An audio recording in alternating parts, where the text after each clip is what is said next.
thank you guys for coming. Level Up 3D printing. I would like you guys to, again, just thank you guys very, very much for taking time out and obviously helping me organize this and last minute bringing people in together. So here, why don't you guys introduce yourselves one at a time, your name and what you do. Hi, my name is Victor Lowe. Yeah. What do I do? Well, I do many things related to 3D printing. I'm part of the 3D Printing Malaysia Club. Whenever these gentlemen have an event, they drag me along, so I've been with them to road shows, to festivals, and so on and so forth. Recently, I'm working part-time with a 3D printing company in Malaysia, so that was an interesting few months. And basically, I'm here because I'm an enthusiast. I suppose I represent the average 3D printer user, and I'm here because I somehow drag these people along into having a 3D printing session for Level Up KL. Awesome. So we'll be looking forward to your introduction in a little while. Hi, I'm Daphne from Rapid Model. Have been with the 3D printing industry for about 10 years. Not veteran, I still look young. I know. She was like doing 3D printing before it was even cool. Yeah. So when she saw it. Yeah. 3D printing was known as rapid prototyping, and of course now with 3D printing, we are.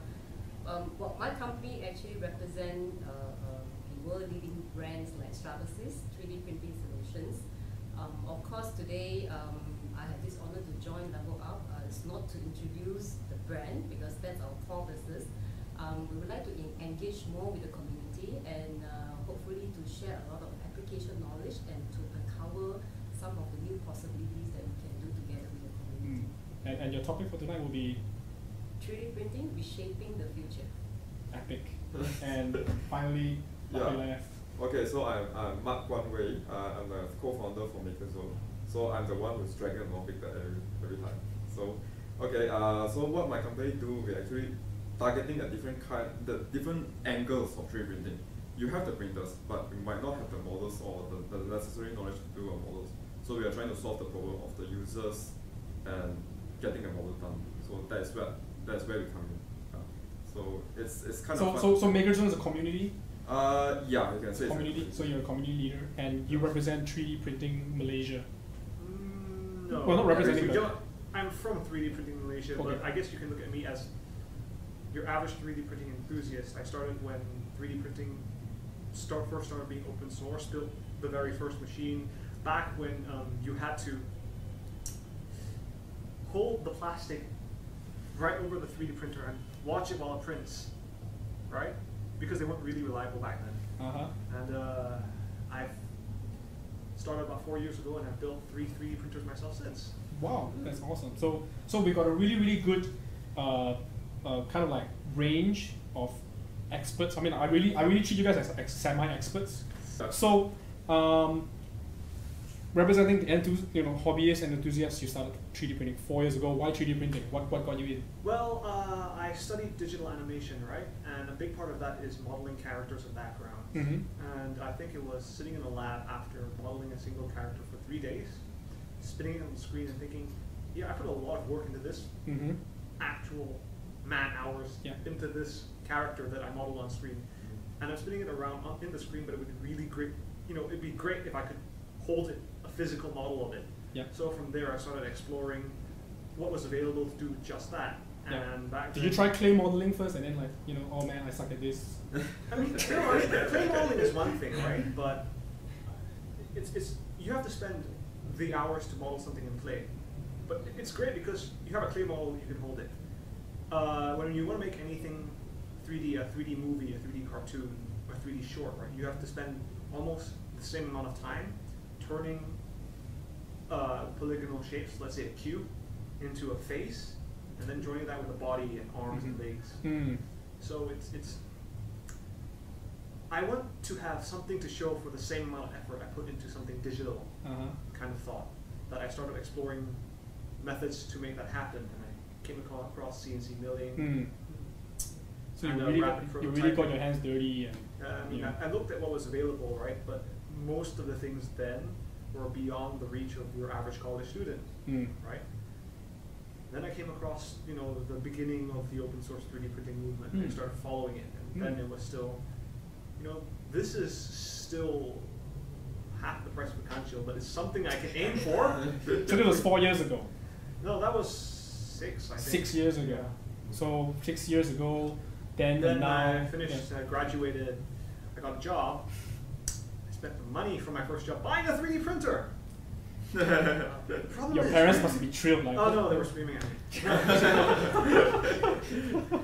Thing is, that's everything I earned on my first contract, right, into one machine. And the best part was, it was like this cute thing. It would print like 110 by 110 by 110 millimeters, so that's not very big, about this much. And I spent 2 weekends putting it together. Because it was a DIY kit, right? It was a DIY kit, and you do your own soldering, which I Yeah. hadn't done for years. Jeez, you gotta do your own soldering. Yeah. You solder it, you put the frame together, and you put it all together, right? Yeah. And it doesn't work. Right? You call the company, and it says like, "Hi, I spent this much money on the kit, right? It's this 3D printing. It doesn't really work." No.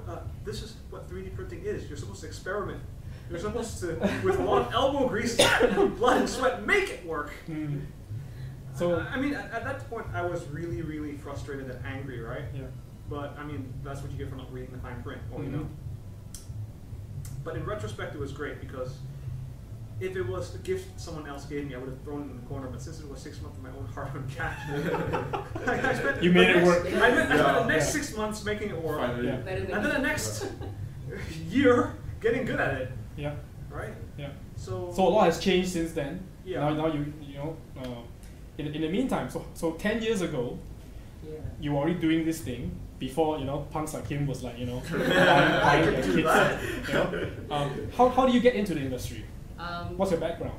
The company that I work for is actually dealing with 3D software, like the mainstream mechanical CAD software, like SolidWorks and CATIA. So there's a bit of similarity because he was like, he was fooling around with 3D modeling, but you were. We are in the industry of providing software solutions to companies, R&D companies, automotive, aerospace, consumer goods, as well as schools, institutions. So those days, we represent different kind of technology that offers the opportunity to make prototypes in various and full color models to companies as well to students. We are still doing that business. The core is still serving mainly. It's not new. It's not new. It's prototyping for industrial and manufacturing is always but been. the applications has become, I would say, it's more wild. Wow. Wow. Yes. Even not something you normally hear from enterprise. The enterprise will never say wow. They want things to be stable. Yeah, exactly. These days you even with our great machine, we have a chance to talk to some CTO or chief designer, and which are quite wild in terms of they want to try out technology to explore new things. So that is where we got very excited about it, and we want to come down to even the community level and to see how we can reach what the industry wants to do, and perhaps they do not have enough crazy ideas, and they probably need some ideas from the community, and to see how we can reach among each other. So some people think that 3D printing is new, but it's not. It's not. How? I mean, on an enterprise prototyping, the technology and stuff. How long ago do you think was 3D printing actually available? More than 20 years. More than 20 I think the years. patent was first filed 30 years ago. The founder is actually the founder of diffuse deposition modeling is actually from Stratasys. So I think the patent is expired in 2009, and that's why you got. That's why we have the explosion. Exactly. So it's because of the patent expired. You guys are ready to support this enthusiast market, I suppose. Yes, that's why we want to come and explore, because we know that there are a lot of interest. However, they may not be able to know what kind of technology is available to make certain. Because not everybody has got 6 months to well, mess it up. This is a true hardcore gig, right? No, I think we have a lot to thank the pioneers to actually make it feasible and get it out of the way, and then be able to I mean, the price range of the kind of like off-the-shelf 3D printer, not the enterprise. I mean, like you say, it's for 20 years. the big machines and stuff, it's nothing new. Yeah. But only now you're starting to kind of like see the entry level consumer grade things and stuff. I wouldn't say they're consumer grade. They're not really not quite yet, right? Not ready for prime time yet. Yeah. You know. It's not really like Canon printer bring home and then But, not yet. you know, not quite there yet. Not quite you know, there. if you have Canon, you know, it's not really that big a drain on your finances, right? And you're quite interested in 3D printing. I would suggest that you go find a cheap kit that's reviewed well, that people, you know, praise highly, buy it, and then spend the next 6 months because it is something that is coming out. You know, part of me really does hope it changes everyone's lives for the better, but part of me thinks that it'll be used for, you know, small jobs here and there. But the way I see it, it's like a smartphone, right? Kids who grow up with a smartphone will have a significant advantage over the peers who don't. That's right. You know? So, because like in Malaysia, I think the trend of this 3D printing thing, I mean in terms of the mass appeal, I think right now we're still in the I just printed Hello Kitty, and I just printed, you know, little bits of toys and stuff and so on. And then most of the detractors will tend to say, I just buy from China, manufactured even cheaper, you know, you spend how much just to print a Hello Kitty thing, you know, but the novelty factor is there. So that brings us to you, Mark. So how do you get started, and you know how long ago? So among the three of us, I think I started the latest. I started in year 2011, but I've been following because I'm a tech enthusiast. I cover everything from nuclear fusion all the way to antimatter, that kind of stuff. 3D printer caught my eye in year 2010 because of the Red movement. It's in tech news every time. So and then I was like, this is like so hackerish kind of stuff. It's like, okay, just let it be. So and in year 2011, I started to see this is not just a hacker kind of underground kind of movement. It's like the future. That's what I see. The future in mass customization. So that is where I said, normal consumer they can't do everything they wanted. So and then I bought my first printer, and then again similar thing again. I spent the next 3 months, even though I don't buy in kit form. I bought the whole thing shipped from Netherlands. And he cheated. Smart fellow. It's even worse actually. You know why? Because all the alignments are not here and there because of the thing. So I have to deassemble the whole thing, put it back, go and get some new parts because the whole screw is already screwed out anyway. So after that, I finally managed to put the thing and turn in the power on, start printing, print. No, it doesn't work. So it just kind of like gibberish, I don't know what shit is it. So after that, I spent another 3 months, you know, with a lot of rubbish. I can't even imagine 3 months, because I'm a web developer, you know, we fix things in 10 minutes or half an hour. I really can't imagine like trying to figure it out in 6 months, 3 months. Yeah, so after that, finally I get to print something. Okay, that's cool. And then I was just browsing the internet and said, okay, I should try to start printing stuff. Thinking was, okay, cool. What am I going to print? Every day I was just going thinking and said, no, this is not what I wanted. I have certain stuff in my mind I want to do. And then I was like, I don't know how to 3D model stuff. So, bingo.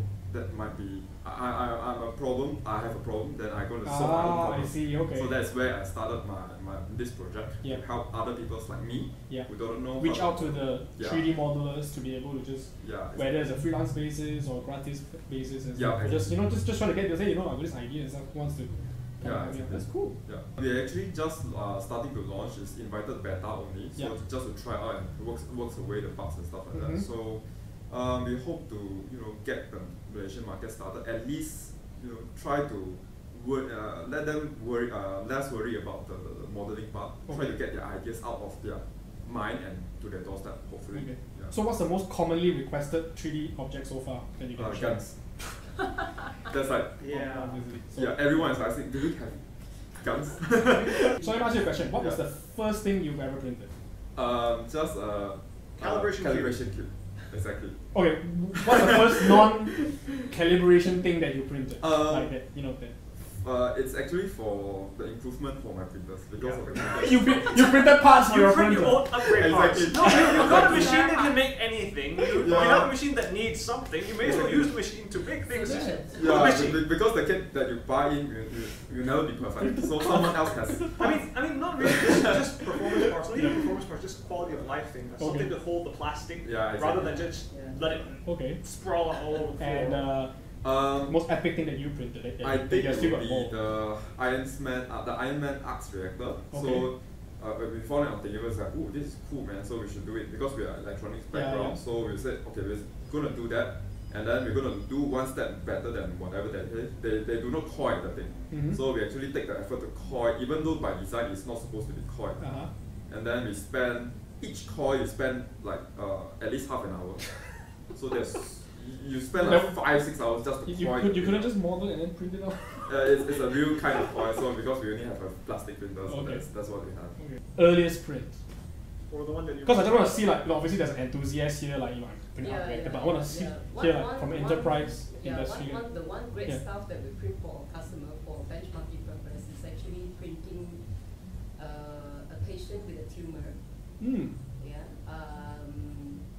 With a full skull, and I mean his skin, his skull, which we get the 3D scan data from the CAT scan, from the medical CAT scan, and we even simulate the brain and also the tumor.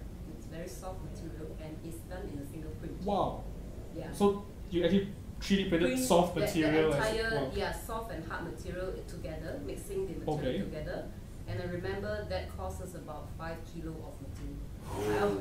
It's a 5 kilo of resin material. And this was used by. And it's used in the University of Malaysia. It's done for medical research. Wow. So until today, I couldn't forget the experience that we had. Of course, 5 kilos of material. 5 kilos. How long did that take? And keep in mind, this is a professional. It's a 2 days. 2 days. 2 nights of for. To burn through 5. 2 days of printing. Most epic thing that you printed? Most epic thing that I would be proud of would be a prosthetic hand. The one that gets the most interest though is 3D VR goggles. 3D VR goggles? You've seen that, right? Yeah. Okay. Cool. Awesome. Cool. And it's open source, of course. Okay. but it's the type of thing where you turn your smartphone into 3D VR goggles. So it's just a goggles for your head. Yeah. You slide your smartphone in your front, and then you watch people's reactions. It's interesting both to the person who wears it. You didn't bring it when you do that. No, you brought the 3D printer, but not the cool stuff. What's wrong with you? Either or. So I can make you another one right now. I can make you another one right now. And the weirdest thing that you're embarrassed to say that what you printed. Weirdest thing. That's probably one of my earliest prints. After I had dropped my printer off the table. I thought, okay, I'll put it back. Time to calibrate it again. It didn't print right, so I had to think, I'll do a cylinder. It's some like weird, wobbly snake thing. Just tell people it's art. Yeah, that's art. Yeah. So awesome. Anything you want to add in terms of like for the people who might be interested in 3D printing, or any message that you want to tell people? Okay, I guess we are actually working with Project Renaissance. So we are trying to make this even bigger community. Yeah. So if you have interest in doing 3D printing, or even know more about 3D printing, join us in Project Renaissance. Okay. We talked to someone who wants to make giant chocolate structures. Exactly. And I didn't. So using chocolate as a printer? No. I didn't know this before, but apparently, if you try to make less than a life-size chocolate person, if the whole thing was solid, it wouldn't hold its own weight; it would just crumble. So something, say 7 foot tall, has to be hollow. And if you're going to make a one-off chocolate mold of something, you could 3D print the molds. Okay. So that's one thing that's interesting. Yeah. And then it's the kind of thing where you could go to the average somewhere else. Because molds are still very expensive to machine and stuff. 3D printing makes it. And then because every single 3D printed part can be different, right? You can make very, very specific orders. Like, okay, I want no sharp angles. Like every corner has to be rounded because it pops out the mold easier. And not flat surface, like tilted out by 1 or 2 degrees, so it still looks flat, but it's easy to demold. Interesting. Very interesting. Yeah. Because mold is one of the biggest things. Because the traditional way of making molds is really time consuming, and you got the clay, and then you got to do the form and the lag. You guys got it made pretty much. Yeah. And would you have any message for enthusiasts or any businesses that are? Tell us what you want to achieve, and let's explore together. Yeah. And Victor?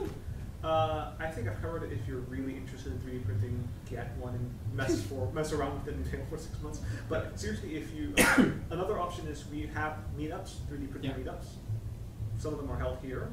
You can come to one of our meetups, and I guess community here is generally quite friendly. We'll let you try out our 1,000 ringgit machines before you decide whether or not it's something for you. You know, try it out on somebody else's machine before taking the plunge yourself. You know, we're open. We don't mind. Of course, if you have the money to spare and you're really that interested, there are also machines that we can recommend for you. But that brings I mean, what you just mentioned is there are starting businesses which are offering 3D printing for, you know, obviously not like the enterprise printer, jet engine and stuff. How are they doing? Because I'm not aware of them. How are they doing? Are they open really? Not in retail like shops. a Photoshop kind of thing, you know, you gotta print your photo there, you print your 3D thing. So far, not really. Not really, yeah. Because there's this one site called 3dhub.com where you can actually put your printer there and then just tell the makers, oh, we have a printer in like Airbnb, like Airbnb style. Yeah, exactly. Style. Yeah, exactly. That's cool. I mean, so you can just actually print it to the nearest place and then just hey, just print for me. So right. It's that, and then it's the general population. Not many people have 3D modeling skills, can make a digital file to 3D print. They can find something online that might be great and they might want a copy of it. But in order to really use a 3D printer, you have to get something on, you know, get the file, right, and be able to modify it to your heart's content. That's the bespoking customization. Yeah, exactly. It's sort of like the chicken and the egg. Most people don't learn these skills because there's not a real reason to, and there's not any reason that, you know, any way they can apply it. You know, how's the accountant going to use a 3D printer? Think of it as like a PC that is in the 1980s. What you can do is just Word documents. If the whole office is not going to use the Word, and then you cannot do much, you cannot have a printer, then there's no point to own a PC. So there's no point to learn how to type writing. You know, that kind of because what you mentioned is interesting, because Vagler helped me 3D print my luminously green cornstarch tentacle iPad. I mean, I didn't even model, I just downloaded the thing and said, I want to get this printed. Again, right, if you can't design or modify your own files, right, basically you're getting something somebody else designed. And if you're getting something somebody else designed, right, anybody can make it. There can be thousands of them, hundreds, thousands of them. You don't even have to go through us. You could take the file to a factory and get it injection molded. Exactly. I mean, of course you'd be sued, but when I shared a picture of that, immediately my immediate network will be like, oh wow, you know, I want one too, and how much does it cost to get that 3D printed? And immediately the discussion is like, well, you know, there's definitely an appeal. I mean, there's definitely a market for it, but mass producing it 3D print is not the correct thing to do.